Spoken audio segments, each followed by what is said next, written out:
Anong pinakaiba na itong subscriptions at creator storefront?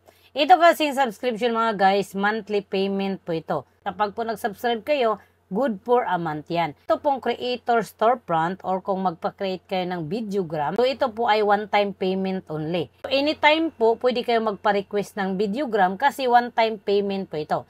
Sample ngayon is Mother's Day, pwede kayo magpa-create ng video greetings para sa mga mama ninyo. At sample birthday ninyo, pwede din kayo magpa-create ng birthday greetings or anniversary greetings or kung may katanungan kayo, parang Q&A dito. At pwede kayong mag-suggest kung ano yung gusto nyong gawin kong video at magbabayad kayo. Kaya sinasabi ko na halos pareho lang itong subscription at creator storefront kasi kapag walang mag-subscribe sa iyo, wala ka rin kita. At itong creator storefront, kapag wala ding mag-request sa'yo ng videogram, wala ka rin kita. Pero magkakaiba yung payment method dito, no? Subscription, good for a month. At itong creator storefront, one-time payment yung bayaran.